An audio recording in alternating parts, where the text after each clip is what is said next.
एक औरत जिसने अपने जिस्म, जज्बात और जान तक बेच डाली सिर्फ उस मर्द को पाने के लिए जिससे वो दीवानगी की हद तक प्यार करती थी। प्यार को बचाने के लिए अंधेरों के भूत से सौदा कर लिया। भूत ने उसका दिल पकड़कर दबाया और वो फिर से धड़कने लगा। उसके होंठों से पानी बाहर निकला, चेहरा लाल हो गया और शरीर में गर्मी लौट आई।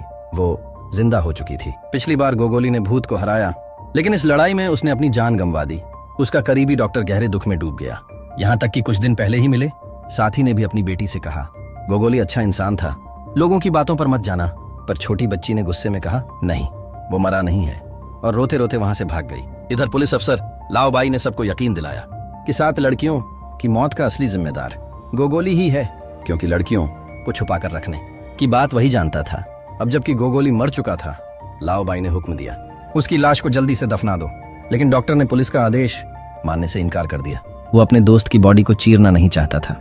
रात को सबने मिलकर गोगोली को कब्रिस्तान ले जाकर दफना दिया। पादरी ने छोटी सी रस्म की और ताबूत मिट्टी में दबा दिया। तभी वो बच्ची फिर से भागती आई। वो जिंदा है, लेकिन किसी ने उसकी बात पर ध्यान नहीं दिया और मिट्टी डालते रहे। उधर गोगोली अचानक एक अंधेरी जगह में जाग उठा। वहां उसका पिता खड़ा था, माफी मांगते हुए। लेकिन तभी सामने आया वही बिना नाक वाला भूत। उसने ताना मारा, तेरे बाप की रूह नर्क में जल रही है, तभी तू जिंदा रह सकती है, क्योंकि तू अंधेरे की संतान है। गोगोली की आंख खुली। वो सचमुच ताबूत में जिंदा हो गई थी। उसी वक्त जब सब कब्र पर पत्थर लगा रहे थे, अचानक मिट्टी फट गई और गोगोली अपनी ही कब्र से बाहर निकल आई। गांव वाले सन्न रह गए। कोई अपनी आंखों पर यकीन ही नहीं कर पाया। घर लौटकर डॉक्टर ने उसे चेक किया और कहा, यह तो बस बेहोश थी, मरने जैसी हालत नहीं थी। लेकिन पुलिस अफसर लाओ बाई को पूरा यकीन था, गोगोली ही असली ब्लैक नाइट है, और उसने आदेश दे दिया, उसे गिरफ्तार करो।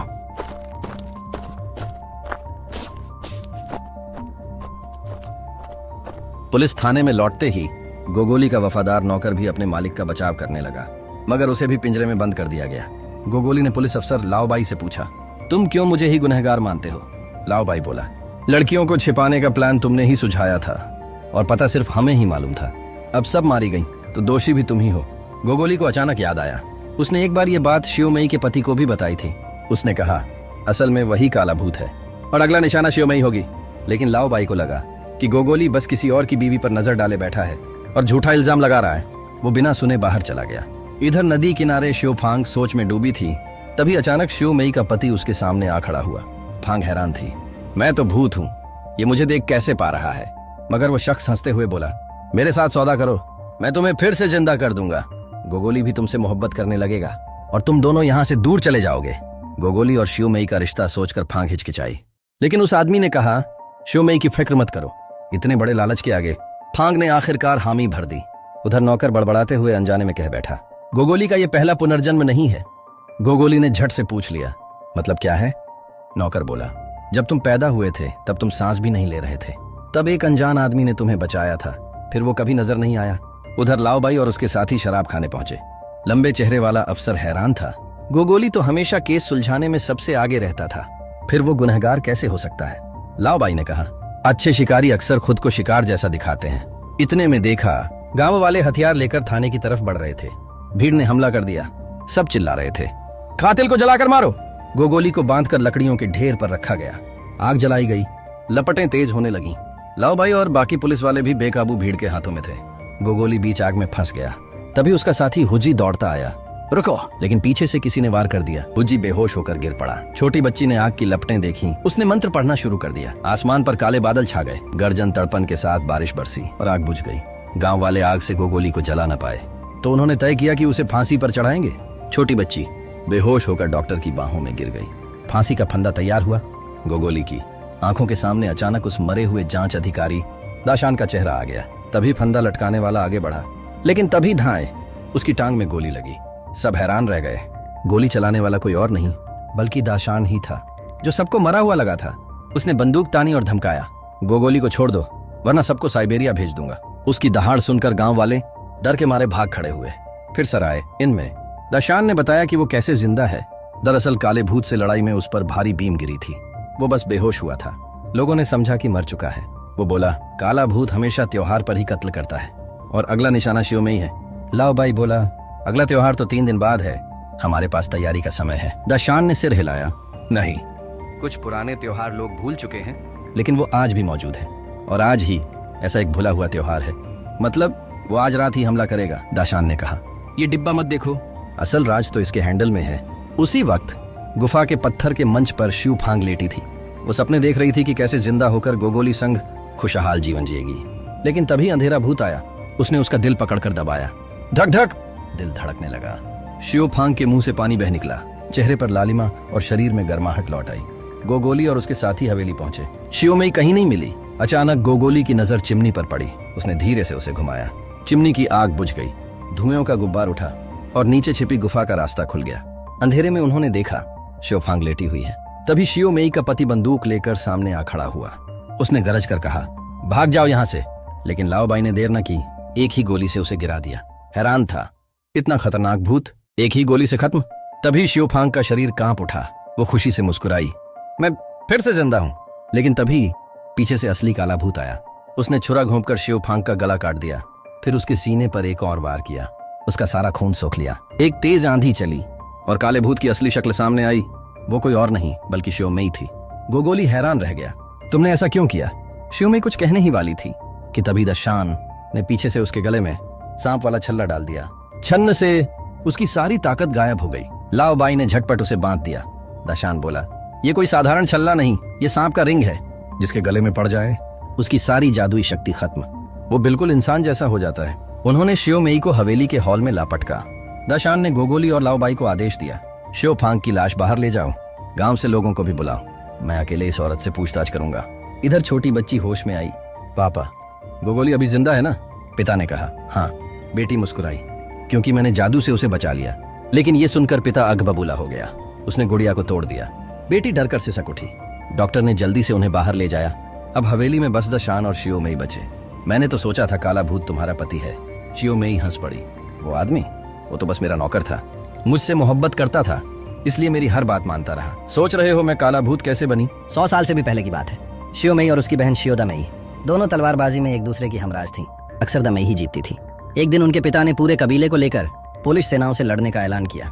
बहनों ने आशीर्वाद दिया। पिता ने जाते जाते दामयी का रिश्ता पक्का कर दिया। दूल्हा एक बूढ़ा खतरनाक आदमी। दामयी बिल्कुल राजी नहीं थी, मगर पिता का हुक्म ही कानून था। उसने कहा, जंग जीत कर लौटूंगा और शादी करवा दूंगा। बस 1 महीने बाद एक सिपाही लहूलुहान हाल में घर लौटा। उसने बताया, पुलिस सेना ने उनके पिता को हरा दिया। उनका सर काटकर भाले पर टांग दिया।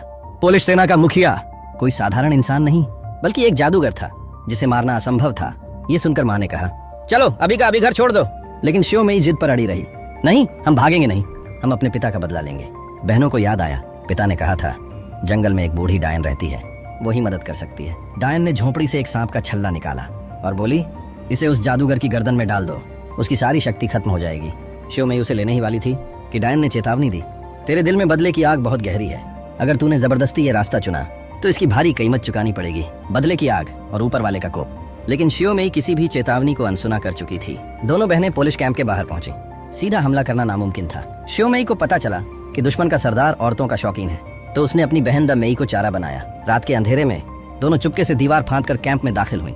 एक पहरेदार को खामोशी से मार गिराया। शिवमयी एक गार्ड का भेष पहनकर अपनी बहन को कैदी बनाकर तंबू में ले गई। वहां बैठा था उनका दुश्मन, वही पुलिस सरदार छोटा मूंछ वाला। वो दमयी को देखकर खिल उठा, मानो कोई नई शिकार हाथ लग गई हो। इसी मौके पर शिवमयी ने झटपट उसके गले में सांप का छल्ला डाल दिया। उसकी सारी जादुई ताकत पल भर में खत्म। दोनों बहनों ने गार्ड्स को ठिकाने लगाया और कैंप से भाग निकली।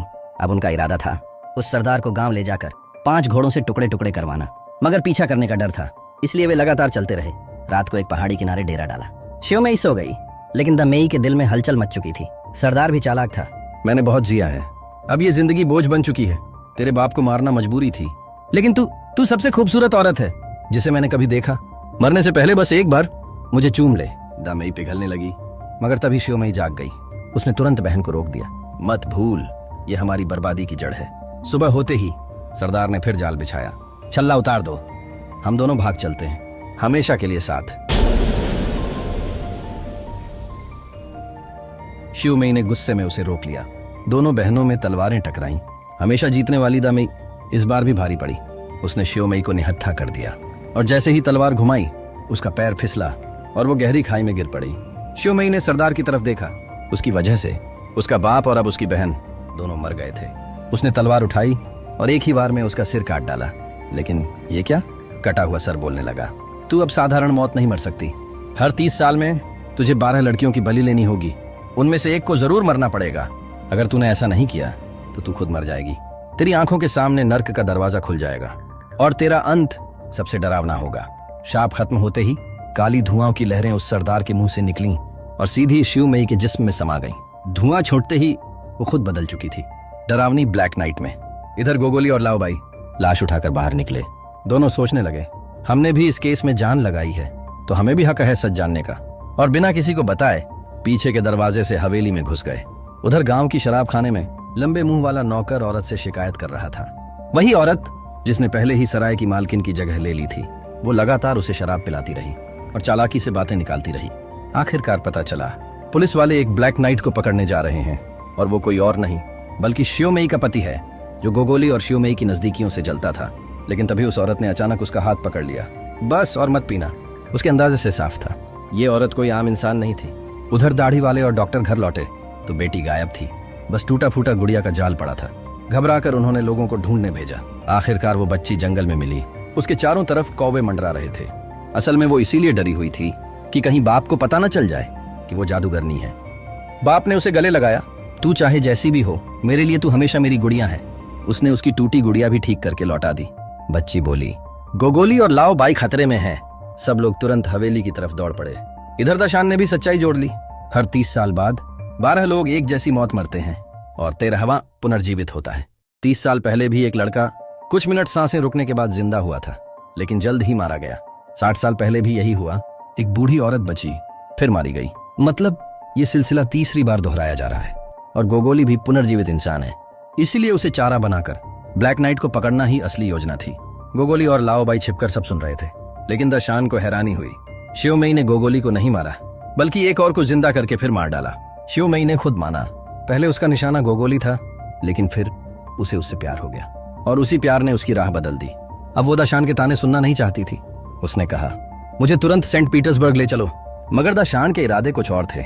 उसने बताया कि वो सिर्फ जांच एजेंसी में ही नहीं, बल्कि रूस के सबसे ताकतवर गुप्त संघ का भी हिस्सा है और शिवमयी को वो वहीं ले जाने वाला है। अगर शिवमयी साथ न देती तो गोगोली की लाश वीराने में पड़ी मिलती। तभी गोगोली आगे आया। उसने दशान से सवाल किया, क्या मैं बस तेरे लिए एक मोहरा था? उधर लाओबाई भी बंदूक ताने खड़ी हो गई। उसने ट्रिगर दबाया, गोली सीधा शिवमयी को लगी। वो जमीन पर गिर पड़ी। गोगोली दौड़कर उसके पास पहुंचा। शिवमयी हांफते हुए बोली, सांस नहीं ले पा रही, सांप का छल्ला उतार दो। गोगोली ने छल्ला खोला और पल भर में वो फिर से जिंदा हो उठी। मगर इस बार उसका असली रूप निकल आया। वो बन चुकी थी काली नाइट। दशान और लाओबाई ने मिलकर हमला किया, लेकिन वो उसके सामने टिक ही न पाए। दशान ने इशारा किया, ध्यान बांटो, मैं हथियार उठाता हूं। लाओबाई ने पूरी ताकत से लड़ाई की, पर आखिरकार वो भी घायल हो गई। दशान ने पीछे से गोली चलाई, पर ब्लैक नाइट ने पलटकर उसे बेहोश कर दिया। लाओबाई की तलवार उसके हाथ में जा ढंसी और वो भी बंध गया। तभी शिवमयी ने गोगोली की तरफ देखा, मैंने जो भी किया श्राप की वजह से किया। अगर तू चाहे हम साथ रह सकते हैं। 30 साल का वक्त हमारा होगा, फिर मैं खुद मौत चुन लूंगी। इतना कहते ही वो रहस्यमयी बूढ़ी औरत सामने आ गई। असल में वो थी दामेई, जिसने सालों पहले गिरने के बाद एक बुरी ताकत से सौदा कर लिया था। बदले में उसे ये रूप मिला। वो बोली, 200 साल से इसी घड़ी का इंतजार था। अब तेरे सामने ही तेरे प्यार को मार दूंगी। गेट के बाहर सब लोग पहुंच चुके थे।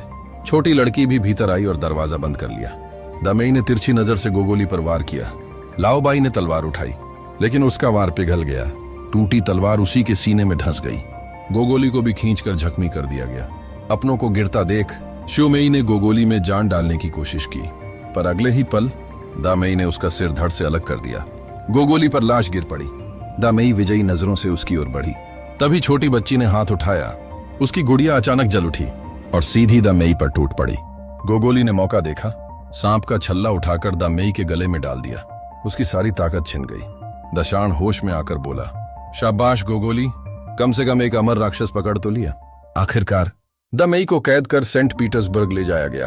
लाओबाई का अंतिम संस्कार किया गया और गोगोली अपने अनुभवों को एक किताब में लिखता है, जो बाद में नौजवान लड़के लड़कियों की सबसे पसंदीदा कहानी बन जाती है।